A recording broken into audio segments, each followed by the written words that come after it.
الحمد للہ رب العالمین وبہ نستعین اما بعد فقد قال النبی صلی اللہ علیہ وسلم سیکون فی ثقیفۃ کذاب ومبیر۔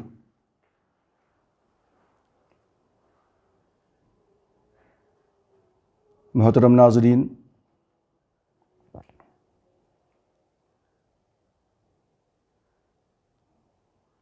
شہادت حسین رضی اللہ تعالی عنہ کے سبب شیطان مردود نے دو بدعتیں ایجاد کی۔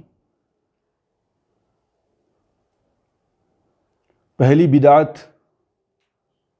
غم و نوحہ، ماتم، سوگ، یوم عاشورہ کو منانا، اور دوسری بدعت سرور و خوشی اور یوم عاشورہ کو تہوار بنانے کی بدعت، جس میں آرائشی کپڑے پہنے جاتے ہیں اور اہل و عیال کے اوپر وسعت کی جاتی ہے۔ اس طرح کی تمام باتیں بدعات مکروہہ کے اندر سے شمار ہوتی ہیں۔ تفصیل اس کی یوں ہے کہ کوفہ میں اہل تشیع کی ایک جماعت تھی جو حب حسین میں غلو کرتی اور ان کی نصرت کی مدعی تھی، جن کا سردار مختار بن عبید کذاب رافضی تھا، جس نے نبوت کا دعویٰ کیا تھا۔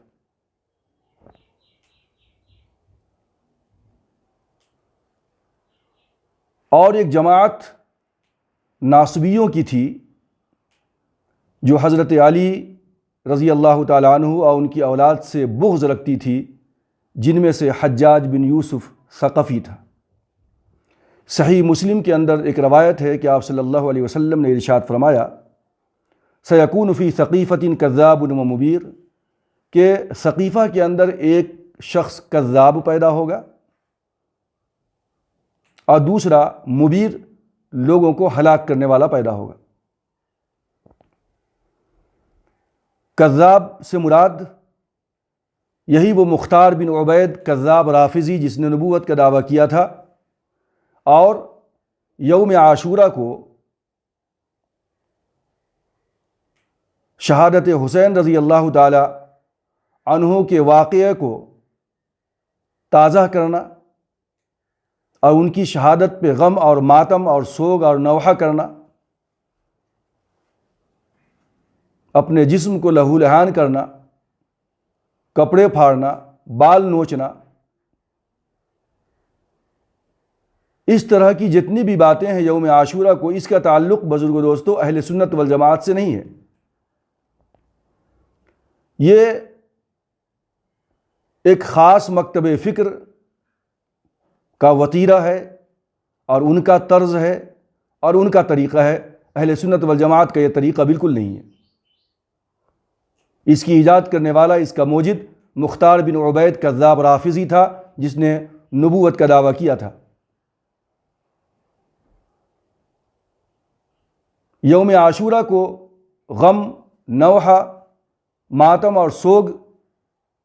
کے طور پہ منانا، یہ سراسر اسلام کی روح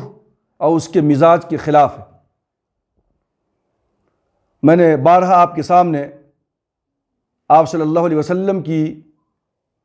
ان احادیث کا تذکرہ بھی کیا ہے کہ جس میں آقائے دو جہاں نے باضابطہ شہادت کی موت کے لیے تمنا کی ہے۔ شہادت کی موت اتنی فضیلت والی ہے، اتنی اہمیت والی ہے، اس کا درجہ اتنا بلند ہے کہ خود پروردگار عالم نے قرآن مجید کے اندر ارشاد فرمایا وَلَا تَحْسَبَنَّ الَّذِينَ قُتِلُوا فِي سَبِيلِ اللَّهِ أَمْوَاتًا بَلْ أَحْيَاءٌ عِندَ رَبِّهِمْ يُرْزَقُونَ۔ تم ان لوگوں کے متعلق یہ گمان مت کرو جو اللہ کے راستے میں شہید کر دیے گئے، قتل کر دیے گئے، قتلوا فی سبیل اللہ امواتا، جو اللہ کے راستے میں قتل کر دیے گئے ان کے بارے میں یہ گمان نہ ہو کہ وہ مردہ ہیں،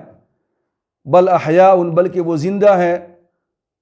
عند ربہم یرزقون، اور اپنے پروردگار کے پاس ان کو رزق بھی فراہم کیا جاتا ہے۔ اب ایک ہے یہ دنیاوی زندگی، اور مرنے کے بعد قبر کے اندر جو زندگی شروع ہوتی ہے وہ برزخی زندگی کہلاتی ہے۔ عالم برزخ کے احوال سے کسی کو کچھ عطا پتہ نہیں ہے کہ کیا ہوتا ہے وہاں۔ اللہ نے قرآن کے اندر کہہ دیا کہ جو لوگ اللہ کے راستے میں شہید ہوئے انہیں مردہ نہ کہو، وہ زندہ ہیں۔ زندگی کی کیفیت کیا ہے، رزق انہیں فراہم کیا جاتا ہے، کس طریقے سے رزق فراہم کیا جاتا ہے، اس کی اصل حقیقت سے کوئی بھی باخبر نہیں ہے۔ اللہ کا حکم ہے، قرآن کا حکم ہے، ہمیں ماننا پڑتا ہے۔ تو عالمی جو برزخی حالات ہیں اس سے کوئی بھی شخص واقف نہیں ہے کہ اس کی کیفیت کیا ہے زندگی کی۔ جس طرح ہم اور آپ زندہ ہیں اس طرح کی کیفیت نہیں ہے، وہاں کچھ خاص قسم کی کیفیت ہوتی ہے برزخی عالم کے اندر۔ اللہ کے رسول صلی اللہ علیہ وسلم نے خود خواہش اور تمنا کی تھی کہ اللہم انی اسألک شہادۃ فی سبیلک، اے میرے پروردگار میں آپ کے راستے میں شہادت کی موت کا طلبگار ہوں، شہادت کی موت آپ سے مانگتا ہوں میں۔ پھر کہیں فرمایا اللہم ارزقنی شہادۃ فی سبیلک، اے اللہ مجھے تیرے راستے کے اندر شہادت کی موت عطا فرما۔ اور کہیں آقا دو جہاں نے ارشاد فرمایا والذی نفس محمد بیدہ لوددت ان اغزو فی سبیل اللہ فاقتل ثم اغزو فاقتل، او کما قال علیہ الصلاۃ والسلام، خدا کی قسم جس کے قبضے میں محمد کی جان ہے، میں چاہتا ہوں کہ اللہ کے راستے میں لڑوں، جہاد کروں، فاقتل، پھر میدان جنگ کے اندر قتل کر دیا جاؤں، پھر زندہ کیا جاؤں، ثم اغزو، پھر جو ہے لڑوں، فاقتل، پھر قتل کر دیا جاؤں۔ یعنی بار بار مرنا اور بار بار جینا اللہ کے راستے کے لیے، اعلاء کلمت اللہ کے لیے بار بار مرنا، بار بار جینا، اس کی تمنا تو سرکار دو عالم صلی اللہ علیہ وسلم نے خود کی ہے۔ لیکن اللہ کا یہ دستور اور قانون ہے کہ انبیاء کو میدان جنگ کے اندر شہادت کی موت نصیب نہیں ہوتی، کیونکہ اگر انبیاء کی شہادت میدان جنگ میں ہو جائے تو ان کی شکست اور ان کی مغلوبیت کا ایک پہلو نمایاں ہوتا ہے۔ اسی لیے اللہ کسی نبی کو میدان جنگ کے اندر شہادت کی موت عطا نہیں کرتا، ورنہ ان کی خواہش رہی ہے کہ میری موت بھی شہادت کی ہو۔ لہذا حضرت حسین رضی اللہ تعالیٰ عنہ کی شہادت میدان کربلا میں ہوئی، اور اس واقعے کو ہر سال یاد کرنا، اس پہ غم منانا، ماتم کرنا، سوگ کرنا، یہ اسلام کے مزاج کے خلاف ہے۔ اہل سنت والجماعت کا یہ طریقہ اور یہ ان کا طرز نہیں رہا ہے۔ بزرگو دوست، اگر اسلام اپنے جیالوں کی شہادت کے اوپر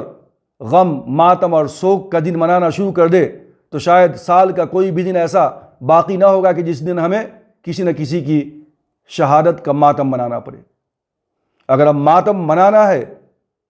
اگر ماتم کی اجازت اور سوگ اور نوحے کی اجازت دی جاتی اسلام کے اندر، تو پہلی محرم الحرام کو، یکم محرم الحرام کو حضرت عمر فاروق خلیفہ ثانی، ان کی شہادت بڑے مظلومانہ طریقے سے فجر کی نماز کے اندر ہوتی ہے، جبکہ پارسی غلام ابو لولو فیروز نے برچھا مارا، چاقو مارا حالت نماز کے اندر، جس کی پیٹھ کے اوپر ایرانی جنرل ہرمزان تھا، اس کی پشت پناہی تھی ابو لولو فیروز کو، اور اس نے جو ہے چاقو ماری تھی 28 ذی الحجہ کو، اور پہلی محرم الحرام کو آپ اس دنیا فانی سے دنیا جاودانی کی طرف رحلت کر گئے۔ اگر اسلام سوگ کی، نوحے اور ماتم کی اجازت دیتا تو سب سے پہلے عمر فاروق کی شہادت کے اوپر بھی ہمیں سوگ منانا ہوگا۔ اسی طریقے سے 18 ذی الحجہ کو خلیفہ ثالث، دوہرے داماد رسول اللہ صلی اللہ علیہ وسلم کے، حضرت عثمان غنی رضی اللہ تعالیٰ عنہ، کہ جن کے کارنامے اور جن کی خدمات آپ کی نظروں سے اوجھل نہیں ہیں، جنہوں نے اپنے خرچ سے یہودیوں کے پاس سے بیر روما کو خرید کر سارے مدینہ کے پیاسوں کو پانی پلا دیا، 18 ذی الحجہ کو 50 دن کے محاصرے کے بعد جس نے سارے مدینہ کو پانی پلایا، 50 دن تک اس شخصیت کو بغیر پانی کے رکھا گیا، قید کیا گیا، بغیر کھانے کے رکھا گیا، اور اس کے بعد مظلومانہ طریقے سے حضرت سیدنا عثمان غنی رضی اللہ تعالیٰ عنہ کی شہادت کا واقعہ پیش آیا۔ اگر اسلام کسی کی شہادت کے اوپر غم، ماتم اور نوحہ کی اجازت دیتا تو ہمیں سب سے پہلے عمر فاروق کے لیے ماتم منانا ہوگا، عثمان غنی کی شہادت کے دن کو بھی ماتم کے طور پہ منانا ہوگا۔ اگر اسلام شہادت کی بنیاد پہ ماتم اور نوحہ کی اجازت دے تو مکہ کی سرزمین سب سے پہلا خون اسلام کے لیے، اور سب سے پہلے خون سے مکے کی سرزمین جو لالہ زار ہوئی ہے وہ حضرت سمیہ رضی اللہ تعالی عنہ، اسلام کے لیے سب سے پہلا خون بہایا ہے انہوں نے۔ وہ بھی کیسا؟ ابو جہل شقی القلب نے بالکل تاک کر کے نشانہ مارا ہے آپ کی پرائیویٹ پارٹ کے اوپر، اور برشا جو ہے پشت کی جانب باہر نکل گیا، اور وہیں تڑپ کر آپ نے جان دے دیا۔ یہ پہلا خون ہے جو اسلام کے لیے بہا ہے، مکے کی سرزمین جس سے لالہ زار ہوئی ہے۔ اگر بزرگ دوستو شہادت کا دن ماتم کا دن منایا جاتا تو حضرت سمیہ کی شہادت کے اوپر بھی ماتم کا دن منانا ہو۔ پھر ان کے شوہر حضرت یاسر رضی اللہ تعالیٰ عنہ کی شہادت کا کیسا المناک واقعہ ہے، جس کے اندر ایک روایت موجود ہے کہ ابو جہل اور اس کے شقی القلب ساتھیوں نے 4 اونٹوں کو جو ہے کھڑا کیا حضرت یاسر کے سامنے۔ حضرت یاسر کے دونوں ہاتھوں میں رسی باندھ دیا، دونوں پاؤں میں رسی باندھ دیا، اور 4 اونٹوں کے پاؤں کے اندر اسی رسی کو باندھ دیا، 4 اونٹوں کو 4 مخالف سمت میں کھڑا کر دیا، اور اس کے بعد اونٹوں کو ہانک دیا۔ تو اندازہ لگائیے کہ حضرت یاسر رضی اللہ تعالیٰ عنہ کے جسم کے پرخچے اڑ گئے، اور اس طریقے سے آپ کی المناک اور غمناک شہادت ہوئی۔ اگر اسلام کسی کی شہادت کے اوپر یا کسی عظیم شخصیت کی شہادت پہ ماتم، غم اور نوحہ کی اجازت دیتا تو حضرت یاسر کی شہادت کے اوپر بھی ہم کو ماتم اور نوحہ منانا ہو۔ لیکن شہادت تو بڑی عظیم چیز ہے جس کی تمنا انبیاء بھی کرتے ہوئے آئے۔ ہمارے بزرگان دین کو دیکھتے ہیں کہ ان کا عرس ہوتا ہے۔ عرس کا مطلب ہے شادی کے، یعنی جس دن اولیاء کرام کی وفات ہوتی ہے اس دن جو ہے عرس منایا جاتا ہے۔ عرس کا مطلب شادی کے ہیں، مطلب جس دن ان کی وفات ہو رہی ہے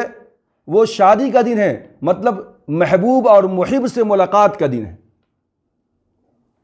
اللہ کا ولی اپنے محبوب سے جا کر ملاقات کرنے کا دن ہوتا ہے اس کے لیے، وہ اللہ سے ملنے کا دن ہوتا ہے اس کے لیے، تو اسی لیے اس دن خوشی کا دن منایا جاتا ہے۔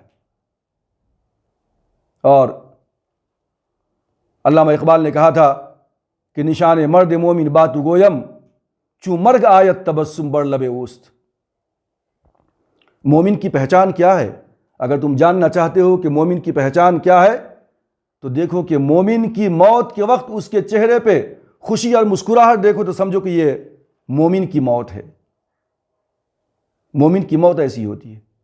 تو الموت جسر یوصل الحبیب الی الحبیب، موت کیا ہے؟ یہ شہادت کیا ہے؟ ایک برج ہے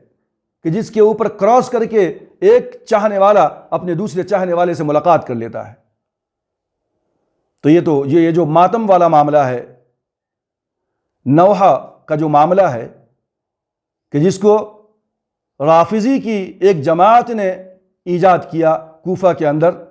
جو حضرت امام حسین رضی اللہ تعالیٰ عنہ کی محبت میں غلو کرتی تھی، یہ جماعت رافضی تھا۔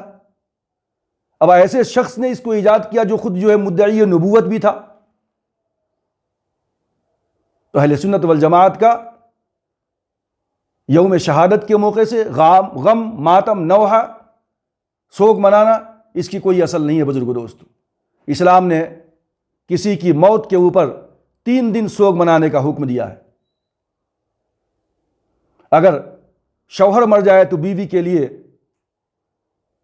4 اشہر و 10 قرآن نے کہا، 4 مہینے 10 دن، یہ اسلامی قانون بنا ہوا ہے۔ تو یہ ماتم والا جو معاملہ ہے، یہ شیطان مردود نے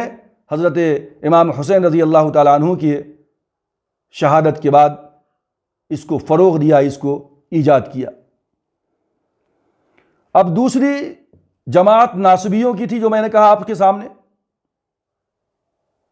کہ جس کا لفظ حدیث کے اندر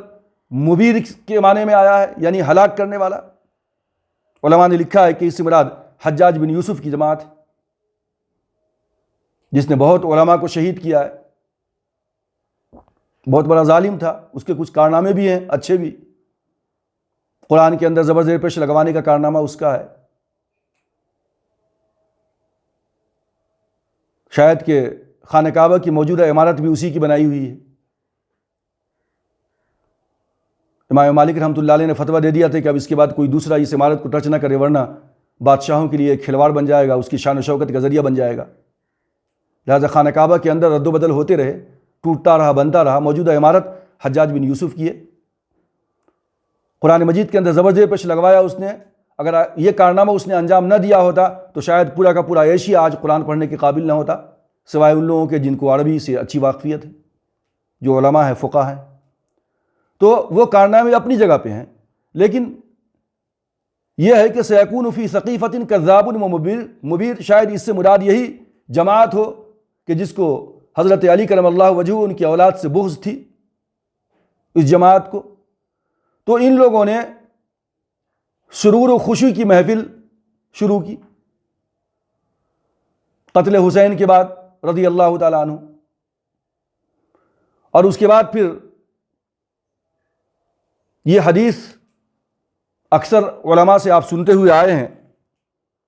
آج محرم کے موقع سے بہت چل رہی کہ اپنے دسترخوان کو وسیع کرو۔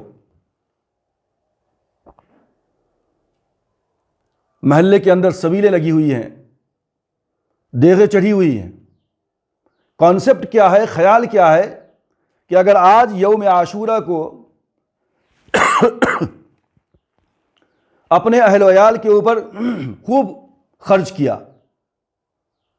طرح طرح کے کھانے بنائے، پڑوسیوں کو کھلایا، رشتہ داروں کو کھلایا، غربا کو کھلایا، لفظ کھلانے پلانے کے اندر کوئی قباحت نہیں ہے، کوئی ممانعت نہیں ہے، میں اس کی مخالفت نہیں کرتا، لیکن بالخصوص آج کے دن اپنے دسترخوان کو وسیع کرنے کی وجہ سے پورے سال تک جو ہے انسان تنگی رزق سے بچ جایا کرتا ہے۔ یہ کانسیپٹ، یہ خیال لے کر کے کھانا کھلانا اور خرچ کرنا، میں سمجھتا ہوں کہ یہ بالکل اللاجیکل بات ہے، غیر منطقی بات ہے۔ ایک وہ حدیث کہ جس کا سہارا لے کر تمام کے تمام علماء اور فقہا تقریباً کہتے ہیں کہ جو حدیث ہے من وسع علی عیالہ فی یوم عاشورہ وسع اللہ علیہ السنۃ کلہا، کہ جس نے یوم عاشورہ کو اپنے اہل و عیال کے اوپر وسعت کیا تو اللہ تبارک و تعالی تمام کے تمام پورے سال اس کے اوپر جو ہے رزق کو فراخی عطا فرما دے گا، رزق کو فراخ کر دے گا۔ یہ حدیث، اور پھر یوم عاشورہ کو روزہ رکھنا، اگر یوم عاشورہ کے دن روزہ رکھنا تو سنت ہے، اور بعض لوگ اس کو بالکل فرض کے برابر سمجھتے ہیں، واجب کے برابر سمجھتے ہیں۔ لہٰذا اگر کسی نے یوم عاشورہ کو روزہ نہیں رکھا تو وہ باعث ملعون مطعون نہیں قرار دیا جا سکتا، استحباب ہے، سنت ہے، رکھ لیا تو ثواب ہے، نہیں رکھ لیا تو کوئی قابل ملامت نہیں ہے وہ شخص، رمضان کے روزے کی طرح فرض نہیں ہے۔ شروع کے اندر رمضان کے روزے کی فرضیت سے پہلے عاشورہ کا روزہ فرض تھا، جب رمضان کی فرضیت نازل ہوئی تو عاشورہ کا روزہ منسوخ ہو گیا، اور پھر یہ عاشورہ کا روزہ 10ویں محرم کا روزے کا تعلق میدان کربلا سے یا شہادت امام حسین رضی اللہ تعالیٰ عنہ سے کوئی نسبت اس کا نہیں ہے، جیسا کہ عام لوگوں کا خیال ہے، بلکہ آپ سن چکے ہیں